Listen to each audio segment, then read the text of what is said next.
तो कैसे आप लोग? बढ़िया, चलिए बढ़िया रहिए। जैसा कि आज 2 तारीख है और आज से 3 दिन बाद आप लोगों का एग्ज़ाम है, और ये एग्ज़ाम के डर से बच्चा इतना ज़्यादा मैसेज और कॉल कर देता है कि हमको फिर से ऑनलाइन पे आना पड़ा कि लास्ट टाइम पे सर डर लग रहा है, हम क्या करें, कैसे करें। न्यूज़पेपर वाला, गवर्नमेंट अलग ही आप लोगों को डरा रही हैं। तो मैं आपको सीधी सी बात बताता हूँ, जैसे मैंने यहाँ पे हालांकि लिख दिया हूँ कि लास्ट 3 डेज़ आपको कैसे प्रिपरेशन करना है। ये बताने से पहले मैं एक न्यूज़पेपर की आपको कटिंग दिखाऊँगा। जैसे देखिए यहाँ पे एक ये न्यूज़पेपर में कटिंग दिया हुआ है, दैनिक भास्कर न्यूज़पेपर है। तो इसमें कटिंग में क्या दिया है, 12वीं बोर्ड 60% छात्र फार्मूले व स्टेप्स में करते हैं गलती। इकोनॉमिक्स में डायग्राम के साथ लेबलिंग करें, पूरे मार्क्स लें।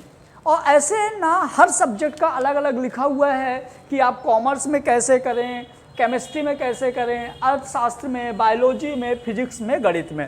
ये सारे सब्जेक्टों को अलग अलग पढ़ने का आप लोगों के पास समय नहीं है, इसलिए मैं इन सब का एक कॉमन चीज़ आपको बताता हूँ जो यहाँ पे लिखा हुआ है।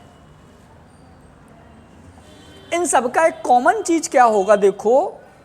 तो पहली बात, आपने जितना साल भर पढ़ाई किया है वो आपको बहुत ज़्यादा काम आने वाली है, और लास्ट में आप किस चीज़ को ज़्यादा फोकस करते हो वो जानने से ज़्यादा ज़रूरत है कि जब आप कॉपी में लिखोगे तो लिखोगे कैसे। तो जैसे मान लीजिए कि ये आपकी कॉपी है जिसमें आपको लिखना है, ये आपकी कॉपी है। जैसे मान लीजिए कि ये कॉपी में सबसे पहले आप क्या करोगे, कॉपी को दोनों साइड फोल्ड कर दो ऐसे। जैसे मान लीजिए कि ये आपकी कॉपी है, तो कॉपी में थोड़ा सा इधर पूरा एक साथ फोल्ड कर दीजिएगा ऐसे, और इसके जैसे इस डायरेक्शन में किए ना, तो इसके अपोजिट डायरेक्शन में इधर थोड़ा सा फोल्ड कर दीजिए ऐसे। इस तरह से बेटा आपकी कॉपी रेडी हो गई। अब आपकी कॉपी पहले इतनी चौड़ी थी, अब लेकिन ये इतना हो गया। अब यहाँ पे आपको लाइन खींचने का टेंशन खत्म। अब आप यहाँ से आंसर लिखना स्टार्ट करें।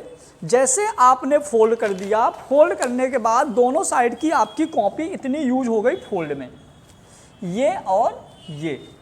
इससे क्या होगा, आपको लाइन खींचने की टेंशन खत्म। अब आप आंसर यहाँ से लिखना स्टार्ट कीजिए। जैसे मान लीजिए आपने यहाँ पे लिखा आंसर 4, चौथा आंसर आपको यहाँ तक खत्म हो गया।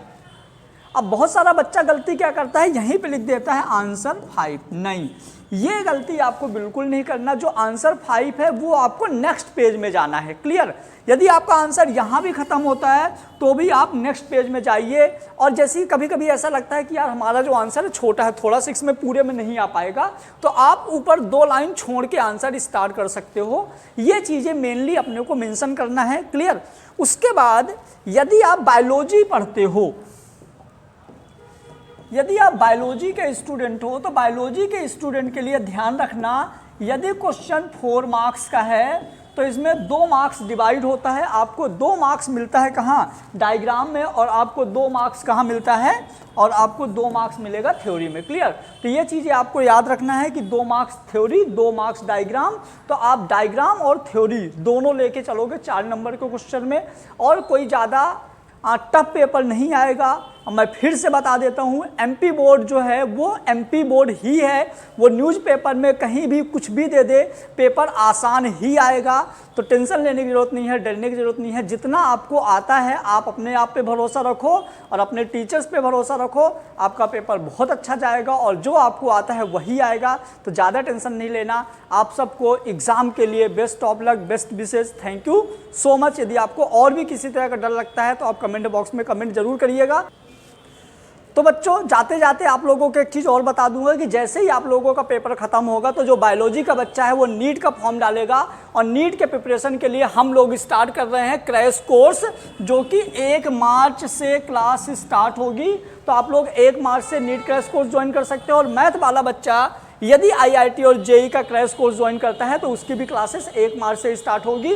इसका पूरा डिटेल इन्फॉर्मेशन आपके डिस्क्रिप्शन एक और वीडियो बना हुआ वहाँ पे है। Thank you so much.